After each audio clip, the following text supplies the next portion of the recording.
ചെറുപ്പം തൊട്ട് നമ്മളുടെ അടുത്ത് എല്ലാവരും പറയും ഈ പഠിക്കും. പക്ഷെ ഈ പറയുന്ന ആൾക്കാർ ആരും പറഞ്ഞിട്ടില്ലേ എങ്ങനെയാണ് കാശ് ഉണ്ടാക്കാൻ പഠിക്കുന്നത്. ഈ പറയുന്ന ആൾക്കാർക്ക് ഇതൊക്കെ അറിയുന്ന വെച്ചിട്ടുണ്ടെങ്കിൽ ഇവർ നമ്മുടെ അടുത്ത് ഉപദേശിക്കാൻ പോരുന്നില്ല. അവര് പണി നിർത്തി അവർ കാശുണ്ടാക്കി അവർ സമാനമായിട്ട് അവരുടെ ജീവിതം സെറ്റിൽ ചെയ്യും.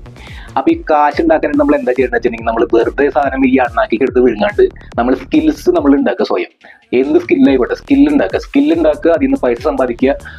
ആ പൈസ കിട്ടുന്നതിൽ നിന്ന് നമുക്ക് സമ്പാദിക്കുന്നത് നമുക്ക് ഇഷ്ടമുള്ള കാര്യങ്ങൾ ചെയ്യാം. അപ്പൊ എനിക്ക് ഇപ്പൊ ഇന്നൊക്കെ ഒരു കായ ചിപ്സ് കഴിക്കണം തോന്നി, കായ ചിപ്സ് വാങ്ങി അതിങ്ങനെ എടുത്ത് പൊട്ടിച്ച് കഴിക്കുന്നു. ഞാൻ എന്റെ സ്കില്ലുണ്ടാക്കി, ഞാൻ ആ സ്കില്ല് കൊണ്ട് പൈസ ഉണ്ടാക്കി, ആ പൈസ കൊണ്ട് ഈ ചിപ്സ് വാങ്ങി, ഈ ചിപ്സ് ഇപ്പൊ ഞാൻ കഴിക്കുന്നു.